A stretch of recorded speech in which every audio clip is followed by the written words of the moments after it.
Gooftaan keenya Yesuus Kiristoos wangeela Yohaannis 14:25-26 irratti maal jedhee waan isin yeroo deemuudhaaf ka'u gooftaan keenya yeroo barsiisu jechuudha. Ani yeroo deemu hafuura qulqulluu isin erga. Hafuurri qulqulluun kun waan isinitti hime kana isin barsiisa, isin yaadachiisallee jedheen.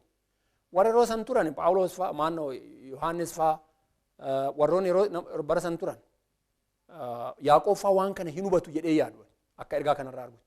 Maaliif ganaadha wanni isaa?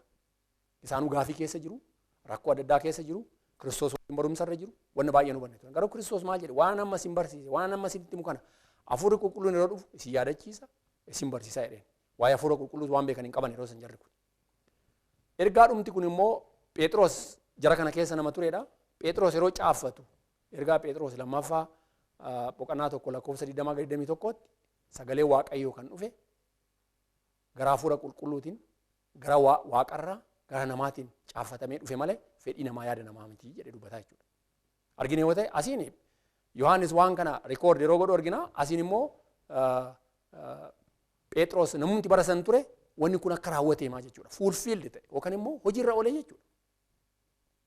Kanaaf sagalee waaqaa karaa adda addaatiin oraallu bara isaa jireenya kiristaanaa keessatti bara adda addaa keessatti raawwatamaa akka dhufe argaa jirra jechuudha. Kanaaf soosaayitii yookaan immoo miseensa yookaan uummata adda addaa keessatti sagalee waaqaa karaa kanaan nama addunyaatti yookaan nama hunda bira gahaa akka dhufe hubannaa jechuudha. Kanaaf sagalee waaqaa hubachuun karaa hafuura qulqulluutiin Iyyool maal jedhee yeroo sagalee waaqaa gara keessan dhufu boqonnaa 2:23-29 irratti maal jedha? Ani akka sagalee waaqaa natti himutti hafuura isaa namarratti akka ganna, dhiira irratti, dubartii irratti, wanama hunda irratti. Namoonni kun immoo waldaa keessatti karaa adda addaatiin bara isaa jechuudha. Bara san garuu hin beekamu ture. Iyyool bara nama kakuu moofaa keessa turedha. Garuu qabatamaatti bara Efesoon kana hojiirra akka olee argina. Kanaaf nama jaalatamaa taanee waaqa fuulduratti risoorsii yookaan immoo qabeenya guddaan akka mul'annu kan nu godhe karaa waldaatiin gooftaan keenya Yesuus Kiristoos mataa isaatiin as ba'uu isaatiin. Kanaaf mistiriin dhoksaa kan ture kuni as ba'e jechuudha. Kun immoo lallabame jedha sagalee waaqa hin lallabe preached. Lallabni kuni karaa gochaa humna isaatiin jedha. Lakkoofsa 7 irratti gochaa humna isaatiin ta'e. Kun gochaa namaatiin miti. Ayyaanni Waaqayyoo gochaa isaa isa badhaadhummaa qabu kanaan kan raawwateedha malee yaada namaa miti. Lakkoofsa 8 irratti badhaadhummaan Kiristoos bira gahuun karaa isaa mataa isaatiin as ba'e karaa namaatiin miti. Lakkoofsa 9 dhokataan kuni maal akka ta'e dhokanni ture kun maal akka ta'e lakkoofsa 9 irratti.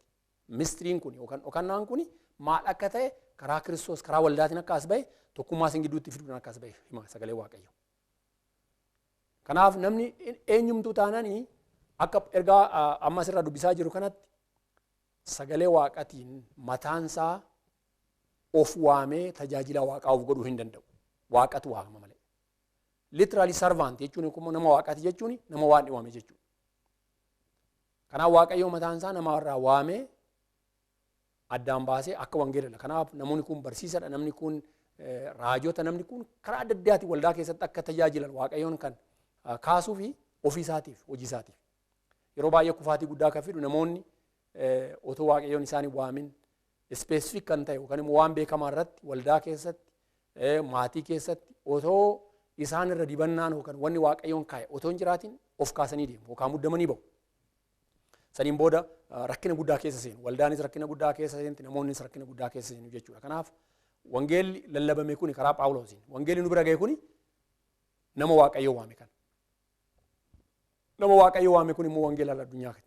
Indoom gara keenya fide karaa Phaawulosiin wangeelli gara keenya dhufe jechuudha. Kanaaf ammallee gooftaan keenya Yesuus Kiristoos yeroo dubbatu Maatiyos 28:18-20 gara addunyaa hundatti deema. Wangeela nama hundaaf maal godha lallabaa jedha sagaleen. Proclaim the gospel. Good news kana yookaan immoo oduu bareedaa kana gara addunyaatti deemnee lallabnaa jechuudha. Kanaaf ayyaanni Waaqayyoo akka kana goonu immoo nu gargaara. Ulfinni isaaf haa ta'u. Wangeela lallabuudhaaf ayyaanni Waaqaa nu barbaachisaadha. Kabajni kan Waaqaa, wangeelli kan Waaqaa, namni itti lallabnu kan Waaqaa, nullee kan Waaqaati. Intentioniin keenya, mootiiviin keenya yeroo hundayyuu kana ta'uutu irra jiraata. Of course namni Waaqaa akka nama Waaqatti ilalamuutu irra jiraata. Garuu intentioniin nama Waaqaa, intentioniin yookaan immoo giddugaleessi yaada namaa kana ta'uutu irra jiraata. Kanaaf Waaqni immoo isa duuba jira.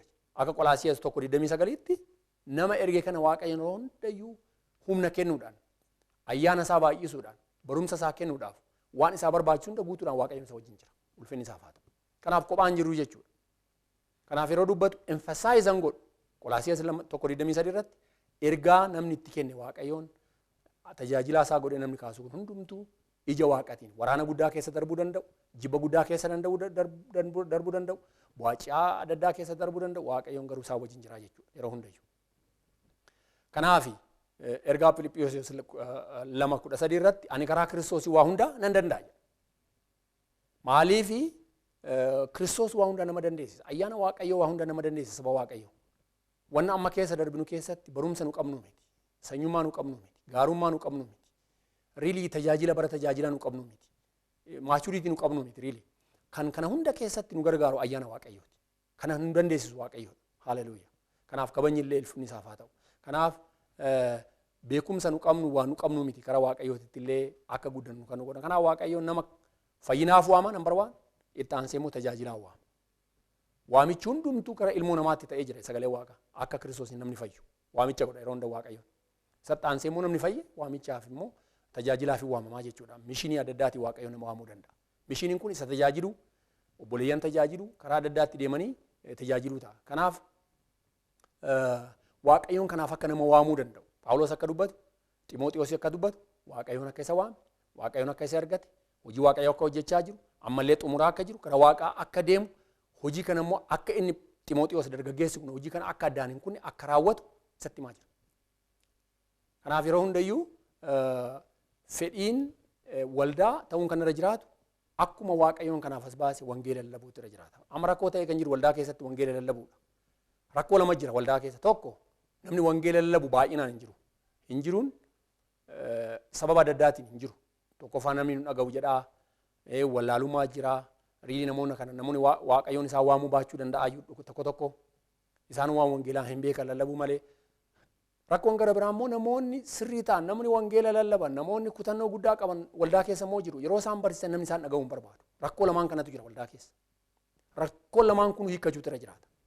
Rakkoon lamaan kun otoo hin hiikamiin wangeelli waldaa keessatti lallabuu hin danda'u. Wangeelli hoo lallabamin, wangeelli qajeellu, wangeelli humna qabu, wangeelli sirriin, sagalee Waaqaa hoo lallabamin waldaan guddachuu hin dandeessu. Guddinni wangeela, guddinni waldaa kan dhufuu danda'u sagalee Waaqaatirraa. Sagalee Waaqaa lallaba sagalee Waaqaatirraa. Of course sagalee waldaan directionii kenniti, directionii sirrii taana namni ittiin guddachaa deemaa jechuudha. Kanaaf yeroo baay'ee waldaa keessatti namoonni barachuu hin barbaadan. Waldaa gadhiisanii faa deemu, waldaa geeddaru. Barumsa dogoggoraa faa barsiifta jedhanii namarratti duula bahuu barbaadu. Suutan dhageeffatan. Anas irratti dubbachuu kanan barbaadu waldaa keessatti barumsa sirrii nama barsiisu tokko irratti waraanni kaanan sirriidhaa jedhee yaadaan. Kiristoosiif akkoo yeroo inni wangeela barsiisu gaarii nu barsiiftee galatoomii jedhanii miti. Waraana isaan irratti banan hin ajjeesanii wagaa ajjechaa fudhatan. Waldaa keessatti barumsa sirrii barsiifta taanan dhuunfaadhaan illee Baayibil istadii adda addaa irratti barumsa barsiifta taanan dhiiraa taatan dubartoota isin irratti waraanni hin kaa'oo ta'e dogoggora adda addaa haasofna adda addaa dabna adda addaa hojjetamoo ta'e wanni isin godhaa jettan sirrii akka ta'e hubadhaa. Because namoonni yeroo hundayyuu wangeela sirrii lallaban irratti dubbiti irratti ka'a. Kanaaf isa godhuu keenya jabeessinee itti fuufna malee immoo hin dhiifnu. Kanaaf kana hubachuun baay'ee barbaachisa. Yeroo tokko biyya Ameerikaatti waan ta'e waan ani yaadadhu namni tokko mana barumsaa wangeela baratee bahee wangeela barsiisaa dargaggeessaa waldaan suni waldaa guddaa ture garuu baay'ee namoonni sagalee Waaqaa keessatti lallabamu namni baay'eedha. Namni kun erga sagalee Waaqaa baratee bahee wangeela lallabuutti ka'ee matsaafa Roomeen barsiisaa jedhee matsaafa Roomee yookaan ergaa warra Roomeetti caafatame isan barsiisaa jedhee jalqaba. Ergaa warra Roomee kun akkuma beektanii boqonnaa baay'ee qaba. Jireenya kiristaanaa keessatti iddoo guddaa qaba. Hafuura qulqulluun akkamitti akka jireenya kiristaanaa waldaa akkamitti akka jijjiiru hima. Kana barsiisutti yeroo ka'u waraanni guddaan irratti ka'e. Waraanni ka'uu duwwaa miti waldaan nama baay'ee qabdu qabeenya guddaa qabdu sarbiiziin isaanii shiftiin kan ta'aa ture waldaan almost duwwaa taate. Kanaaf namni sun rifatee hin beeka akka wanni kun sirrii ta'e garuu akka nama waan ta'eef dadhabaa rifachaa dhufee nama bayii deemee gaafata. Bakka wayii deemee nama isa caalu waldaa biraatti ani waldaa keessatti waldaan akkas ture baay'ee ture amma garuu xiqqaachaa deemee almost namni xiqqaateera. Maal barsiiftaa jedhee gaafata namni waaqaa kun. Ergaa roomee akkas jedhee barsiisaa jira. Akkasitti walitti aansee otoo walirraa hin kutin gara waggaa tokkoon barsiisaa jira jedha. Kanaaf egaa filannoon qabdu lamaa jedhee gorsa kennaaf namni waaqaa kun. Barumsa sirrii amma barsiiftu kana watti fufaa deemtu haga nama tokkollee waldaa keessatti namni hafuu danda'a jedhaan. Kana filachuu dandeessa. Laakkii karaa kanatti fufuu kanuma kanaan dura isaan godhaa waan barsiisu kanaan isa hojjette namni deebi'ullee hin deebi'aa jedhaan. Kanaan lamaan kana keessaa filadhu jedhaan. Namni waaqaa maal jedhaa? Namni tokkollee hafu malee wangeelan barsiisaa jedhee deebi'ee barsiisutti qaba waldaan deemee almost nama 5 nama 4 tafe. Deebi'ee waldaan sun guddatee waldoota baay'eedhaaf gumaacha guddaa godhee waldaa baay'ee dhaabee nama 1000 lakkaa'amu waldaa guddaa ta'e akka dhaabete seenaa waldaatiin raawwan. Kanaaf yeroo hundayyuu maal dubachuufani barumsa sirrii yeroo barsiifnu yeroo duraa waraana tuqa Kiristoos irratti waraana ka'e. Namoota waaqatti irratti raajota irratti karaa adda addaatiin waraana tuqa. Waraanni ka'u kun hundumtu yeroodhaaf malee hin darbu. Kanaaf waan goonu wanna sirrii ta'a taanaan akka sagaleetti ta'a akka sagalee waaqayyootti ta'a taanaan itti fufuun baay'ee barbaachisaadha jechuudha. Kanaaf ergamtoonni waaqaa kana godhuun baay'ee barbaachisaadha. Kanaaf gara biraatiin immoo cubburraa of eeguunis barbaachisaadha. Nama waaqaa taanee yeroo hundayyuu wanni raawwannu cubburraa of eeguun baay'ee barbaachisaadha. Kanan goonu yoo ta'e cubbuun keenya akka tajaajilli keenya nama bira hin geenye waaqa biratti illee of course waaqayyoon nama cubbuu keessatti deddeebuutti fayyadamee hojii isaa hojjeta jedhee sagalee waaqaatti irraa argaa hin jiru of course nu dadhabaadha garuu namoonni gara waaqatti deebuutti irra jiraata. Qulqullina barbaaduutti dizaayirii fayyinaa qabaachuutti irra dizaayirii qulqullinaa qabaachuutti irra jiraata. Namoonni kana yeroo qabaatan gara waaqatti dhufanii hojii waaqaa hojjechuu kan danda'an. Abbaa fedhe taanan tajaajila fedhe tajaajilee jireenya barbaade hojjetee wanna gaarii dabarse taanan har'a wanni hojjetu maalidha waaqayyoon kan laalu. Seenaa Daawit yeroo yaadannu Daawit nama waaqaa ture nama faarfate nama waaqa of cabsee jireenya isaa keessatti bara baay'ee hojii guddaa hojjete. Boqonnaa 51 irratti maybe boqonnaa 51 kun asitti caafamuu qabamoo saniin dura dhufuutti irratti ture seenarraa wanni beeknu hin jiru. Garuu Daawit bara dheeraa erga tajaajilee booda cubbuu keessa seene. Sagaagala yookaan hajjummaa guddaa keessa seenee namallee ajjeechisiisee dogoggora baay'ee keessa seenee saniin booda Daawit mataan isaa rakkoo guddaa keessa seene. Maatii isaatirra rakkoo ga'e, isarra rakkoo ga'e, hin kufe, hin cabe, tajaajila irraa hafe, sagalee waaqaatirraa rakkoo guddaa keessa seene. Kanaaf waaqayyo na deebisi, ristoorii na godhi. Ayyaana keenyarraa fudhatiin, hafuura keenyarraa fudhatiin jedhee boo'ee namni waaqaa kun waaqatti yeroo deebi'u arge. Saamsoon arguu dandeenya. Nama waaqaa akkamii akka ture. Waaqayyoon isaan ayyaana isaatiin maal akka hojjechaa ture. Cubbuu keessa yeroo deddeebi'aa ture. Ayyaanni waaqaa akkamitti akka sarraa fagaachaa dhufe dhumarratti deemee harka namaatitti taphatamaa akka ture arguu dandeenya. Kanaaf kan dubbachuudhaaf barbaadaa jiru maali?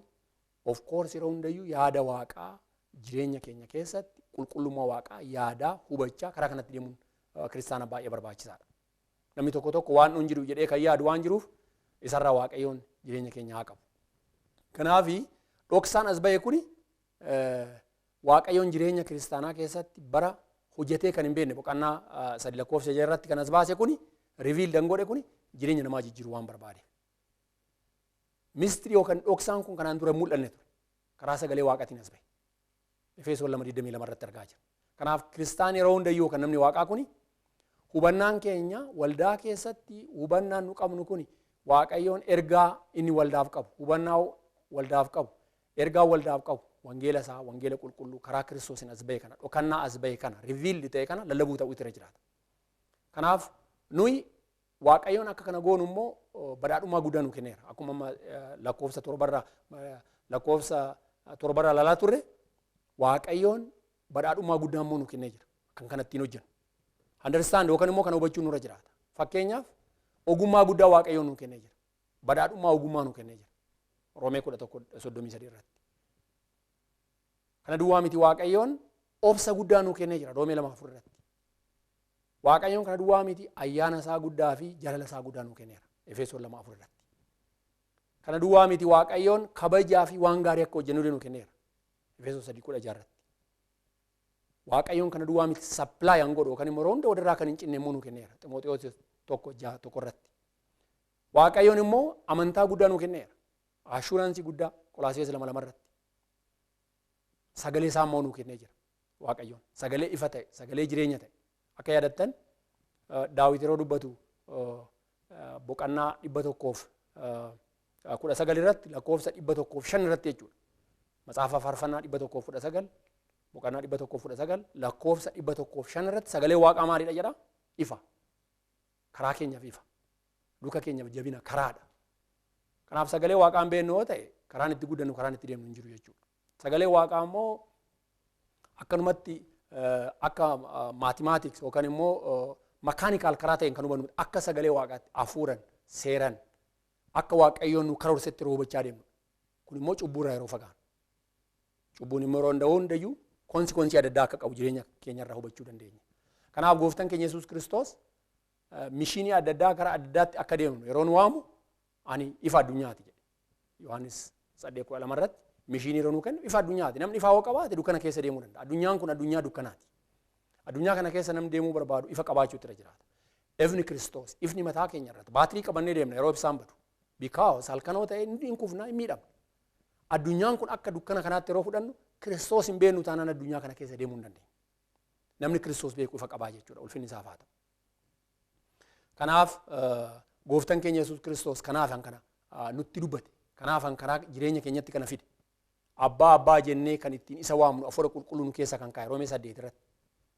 Kanaaf Waaqayyoon jireenya keenya keessatti kana hojjeta. Parpaziin isaas kanu. Mistiriin jireenya yookaan dhoksaan kun as ba'uun isaa waama kana himuudhaaf gooftaan keenya Yesuus Kiristoos. Kanaaf ogummaa Waaqayyo nu kenna jedha lakkoofsa 10 irratti. Ogummaa Waaqayyo dachaa baay'eedhaan gooftaan keenya Yesuus Kiristoos dachaa baay'eedhaan ogummaa guddaa akka nu kenne sagalee Waaqaa dubbata waldaa kiristaanaa keessatti. Kanaaf Waaqayyo akka bara duraatti jechuudha bara sanitti hin mul'atini gara gooftaa keenyaa yaada nu qopheessee ture as baase. Ilaalaa jirra. Kuni aangoo guddaadhaan waldaa keessatti kan mul'ate riviilli kan ta'e Even akka asirraa argaa jirru ergamtoota sanittuu mul'atee hin turre. Angels warra jedhamu yookaan immoo malaaka warra jedhamu kanattuu mul'atee kan hin turre. Isaan mataan isaanii waan kana lallabanii kan hin turre. Waaqayyoon nama isaatiin karaa ijoollee isaatiin nama filatee waan kana akkamitti akkas baasee hima. Kanaaf simpili yeroo laallu lubbuu fayyisuudhaaf Waaqayyoon wangeela lallabuun barbaachisaadha. Karaan fayyinaa, karaan jireenyaa wangeela lallabuu duwwaan akka ta'e hubachuun baay'ee barbaachisaadha. Kanaaf supreme purpose wangeelaa nama fayyisuuyyuu haa ta'u malee jireenyaan lallabuuyyuu haa ta'u malee himni yeroo hundayyuu himnu galata Waaqaa fiduu ta'utu irra jiraata. Yeroo baay'ee wangeela lallabnaa namoonni akka fayyan goonaa gooftaa fudhatu hin guddatu kun waan bareeda. Ultimately inni guddaan tokko garuu galata Waaqaa fiduutu irra jiraata wangeelli Kiristoos. Because duuni mataasaa ilmi isaa Waaqayyo ilmi Waaqayyo gooftaa Yesuus Kiristoos galataa fi kabaja Waaqaa fiduudhaaf. Nu fayyinni keenyallee akka Efesoon 1 irratti arginu irratti chaapterii 1 lakkoofsa 7 irraa jalqabnee ilaaluutti galata Waaqaa fiduuf kabaja Waaqaa fiduudhaaf gloorii Waaqaa fiduuf akka ta'e hubachuun barbaachisaadha. Kanaaf Waaqni samiin yookaan immoo bantii Waaqaa kabaja Waaqaa fiduutu irra jiraata. Lafta kanarra wanni jiru kabaja Waaqaa fiduutu irra jiraata. Kun hoon ta'ini kabaja namaatiif ta'a, kabaja seexanaatiif ta'a, kun immoo faallaa Waaqaa akka ta'e hubachuun baay'ee barbaachisaadha. Waaqayyoon jireenya keenya keessatti waan akkasii haa raawwatu bara baraan ulfinni isaaf haa ta'u. Kanaaf kana hubachiisuudhaaf wangeelli kan karaa dhoksaarraa as bahe akka jabina akka qabnu kan himaa jiru. Lakkoofsa 12 irratti jabina qabna. Kana gochuudhaaf jabina qabna. Ija jabina qabna. Maaliif ija jabina qabaachuun humna qabaachuu jechuudha. Humna hin qabnu immoo nuuni miti humna Kiristoosiin. Lakkoofsi 13 kanuma. Egaa rakkinni koo isin ulfina isiniif ta'eef maaliif rakkinni Phaawulos ulfina jaraaf ta'e wangeela lallabuu ta'e karaa banuu ta'e inni hidhamee isaan hin hiikaman inni rakkate isaan rakkinaa ba'an waldaan Efesoon eebbifamte inni rakkina keessatti boodattiin du'e jechuudha. Ultimately ittiin eebbifamee mootummaa Waaqaa keessatti kabajattiin argata badhaattiin argata. Garuu kiristaanni karaa kanaan laaluutti irra jiraata waa'ee wangeelaa yeroo rarramu yeroo dubbannu jechuudha. Seera wayii raawwachuudhaan miti kun kan ta'u. Yaadannoo ta'e seenaa waldaa keessatti yookaan immoo sirna kakuu moofaa keessatti waldaan illee hin turre siin raawwannaa adda addaatitti ture. Hooliin jedhamu kan bakka qulqullaa keessa kan seenuu danda'amu waggaa keessatti yeroo tokko nama tokkotu seena. Mana qulqullaa jira. Mana qulqullaa kana keessa seenuu kan danda'amu waggaatti yeroo tokko namni seenuu nama tokko. Isattuu gamada hidhanii akka achi keessatti cubbuu hojjetee namni hidhanii harkisuudhaaf. Kanaaf gara sanitti seenuudhaaf nama tokkotu nama galchaa jechuudha. Kiristoos garuu karaa kana hunda jijjiire. Dhiiga isaatiin ilmi Waaqayyoo gooftaa Yesuus Kiristoos kakuu moofaa kana kakuu haaraan karaa dhiiga Kiristoosiin direct yookaan immoo otoo waan nu gidduu hin jiraatin gara Waaqatti dhiyaachuu akka dandeenyu Waaqayyoon kana kaa'e. Kanaaf namoonni karaa isaaniitiin gara Waaqaa akka dhiyaannu namoonni nutti himuu barbaadanoo jiraatan ana malee waan isin beeku namni jechuu barbaadanoo jiraatan akkasitti namni yaadanoo jiraatan karaa sirriirra hin jiran. Because ijoollee Waaqayyoo haa xiqqaatu haa guddatu beekumsa feene haa qabaannu direct relationship qaba. Ijoollee namni qabu amma ijoollee 5 namni qabu yookaan 2-3 namni qabu abbaa fi haadha wajjin walitti dhufeen ijoolleen qaban karaa ijoolleetii miti directidha malee. Kanaaf Waaqayyoon akkanumatti access akka isa goonu akkas akkasatti dhufnu kan barbaadu. Kanammoo Waaqayyoon karaa ilma isaatiin raawwatee jira jechuudha. Kanaaf abdii guddaadha kan qabnu. Ergaa warra Ibrootaa boqonnaa 4:5 abdii qabna. Ayyaana Waaqayyootiin isa fuulduratti dhiyaachuudhaaf yeroo hundayyuu konfiidensii qabna yookaan immoo abdii guddaa qabna. Wanni nu sodaannu hin jiru. Rakkoon adda addaa jireenya keenya keessatti raawwachuu danda'a. Bu'aaceen adda addaa rakkoon jireenya keenya keessatti raawwachuu danda'a. Wanni fedheeyyuu jireenya keenya keessatti raawwate yoo ta'e haga Waaqayyoon jireenya keenya ittiin jijjiirutti haga Waaqayyoon jireenya keenya ittiin karaarra buusutti jireenya keenya keessa wanni jiru kuni Waaqayyoon maintain godha. Hin karaarra buusa. Hin geeddara. Wanna kana wanna gaariitti nu geeddara. Akka Roomee 8:28tti Waaqayyoon waan hadhaa kana gara mi'aatti geeddara. Jallaa kana kara sirriitti geeddara. Ba'aa kana kara salphaatti geeddara. Waaqayyoon abaarsa kan fakkaatu kana eebbatti geeddara. Waaqayyoon namoonni kan hojjetan kana hundumayyuu karaa gaariitti nu geeddara. Ija kanaan Waaqayyoo eeguun baay'ee barbaachisaadha. Kanaaf jireenya kiristaanaa yeroo hundaa rakkinaan addaan baafnee ilaaluu hin dandeenyu. Jireenya kiristaanaa rakkinaan yookaan istiraagilii adda addaatiin addaan baafnee ilaalla yoo ta'e kiristaanummaan keenya kophaatti dhaabachuu hin danda'u. Yeroo tokko tokko Waaqayyoon nurratti akka wanni tokko ta'u us jechuu danda'a. Wanni kun jireenya keenya keessatti waan bareedaa fidee darba. Ani jireenya koo keessatti waan an arge bara baay'een dhibame, bara baay'een algaarra ciise, bara baay'een rakkadhe, waggaa 4 waggaa sanii ol ta'uun algaarra ciise, Waaqayyoon kan akka Waaqa kadhachaa ture. Garuu wanna tokko wanni nu hubadhe maali? Bara san keessatti Waaqayyoon jireenya koo keessatti waan hojjete qaba. Dirqama miti nama hunda Waaqayyoon dhibee algaarra kaa'ee akkasitti isa barsiisa jechuu miti. Jalina wayii keessa isa buuse jechuu miti. Karaa barbaade Waaqayyoo waan barbaade godhuu danda'a. Wannuma seexan hojjetu Waaqayyoon waan gaariitti geeddara. Yoosef obboleeyyan isaa hin gurguranii Waaqayyoon karuu gara gaariitti geeddara. Isin waan gadheef gootanii jedhe Yoosef. Gaafa obboleeyyan isaa argu waggaa meeqa booda. Isin waan gadheef gootanii waa'ee seexanaa gootanii Waaqayyoon garuu waan gaariif godheedha. Waaqayyoon yeroo hundayyuu daba namni raawwatu kana. Dukkana jireenya keenya irra jiru kana. Mira waan adda addaa jireenya keenya irratti raawwatu kana maal godhuu danda'a? Karaa gaariitti, karaa fayyinaatti, karaa ifaatti jijjiiruu akka danda'u hubachuun baay'ee barbaachisaadha. Walumaa galatti akkamitti hubachuu dandeenya waa'ee kana? Kiristaanummaan keenya gaarii ta'ee Waaqa fuulduratti fudhatama argatee Waaqa ittiin hubachiifnee akkasitti miti. Waaqni jeenuunii laayivii keenya jiraanna. Waaqa galateeffachaa jiraanna. Waaqa tajaajilaa jiraanna. Garuu Waaqayyoon jireenya keenya keessatti wanni inni raawwatu kuni jireenya keenya geeddaraa deema yeroodhaa gara yerootti. Akka bishaaniitti sagalee Waaqaa hubachuun asirratti hubachuu kan isin hubachiisuu barbaadu sagalee Waaqaa akka coba bishaaniiti. Cobni bishaanii dhawaata yeroo bu'aa deemu jireenya namaa geeddaraa deema. Bara jireenya kootti bara boqannaatti hin qabne bara baay'ee hin qabaan ture. Ol kaadhee bara gaditti kaadhu raajotan barbaada. Wanna baay'ee keessa bara koo darbee jira na yaadadha. Bara kana taa'ee yeroo laalu baran sagalee Waaqaa seeran haga tokko hin hubannetti akka ture nan amana.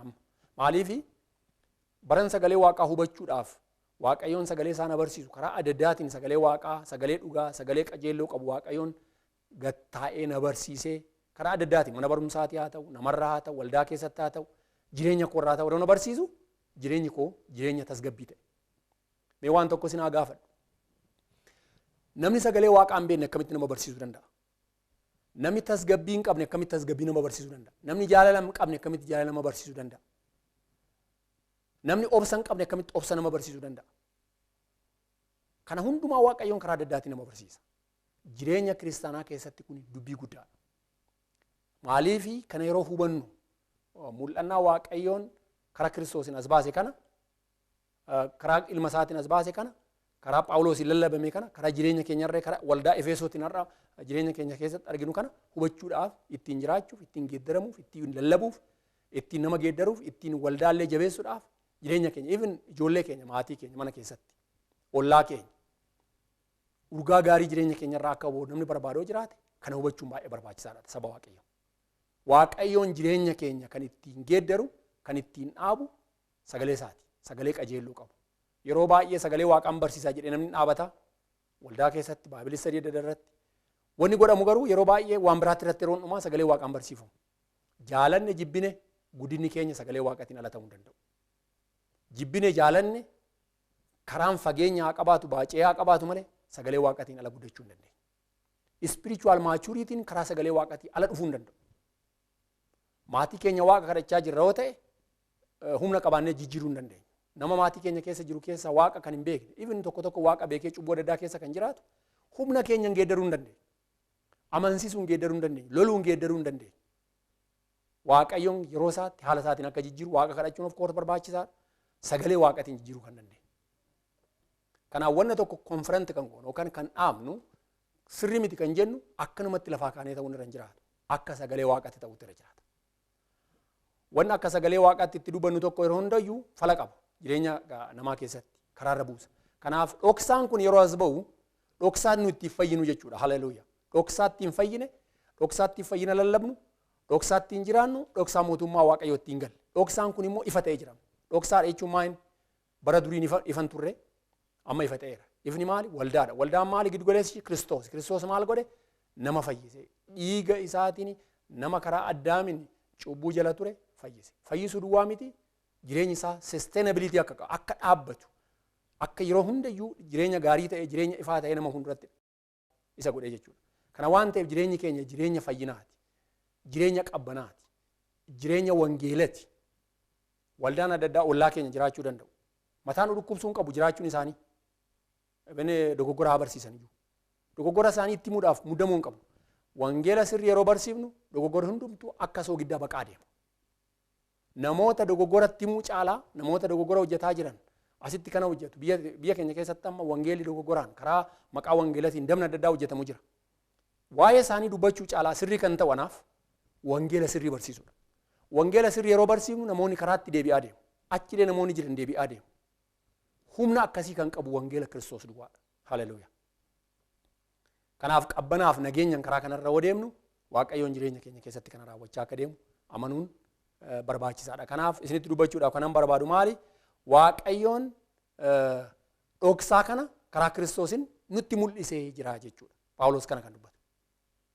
Kanaaf nullee har'a dhoksaa Waaqayyoon bara dheeraa kaa'e kana namoota har'a wangeela dhageessanii hin beeknetti kanan dubbachuu ani barbaadu. Dhoksaan Waaqayyoon bara dheeraa kaa'ee ture.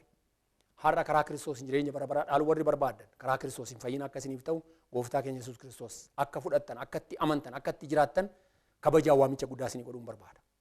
Namoonni kana gootan jireenya bara baraa akka qabdan abdii inni kenna abdii dhugaa inni kenna akka hubattan ergaa warra Ximooxiyoos warra Tiitoo tokkoffaa lakkoofsa 3 irratti akka argamu yookaan lakkoofsa 1 irraa jalqabee abdii dhugaa Waaqayyoon kenne dhaaluu dandeessu jechuudha. Kana afaan guunnee yookaan onnee guutuudhaan isinitti dubbachuu dandeenya. Maaliif Waaqayyoon ittiin nu fayyise qabbana ittiin nu kenne jireenya ittiin nu geeddare. Warri immoo tasgabbii dhabdanii jireenya keessan keessatti ol baatanii gabbuutanii nageenya dhabdanii cinqii adda addaa depressionii adda addaa keessa waan adda addaa keessa biyya adda addaa lafa adda addaa keessa jiraattan wangeelli Kiristoos kana hundarraa nama dhiqa. Haleluuyaa. Isaan kara wangeelatti dubbifachuutti mari'achuutti kadhachuutti waldaatti akka asii deebitan waamicha guddaa isinii godhuun barbaada. Ulfinni kabajni Waaqayyoof haa ta'u. Dhokannaan as ba'e kun jireenya keenya geeddareera kabajni isaaf haa ta'u ulfinni bara baraan isaa haa ta'u. Waan dhaggeeffattaniif galatoomaa ammallee eebbi bara baraa nageenyi bara baraa jireenya keessan irratti haa baay'atu. Ameen.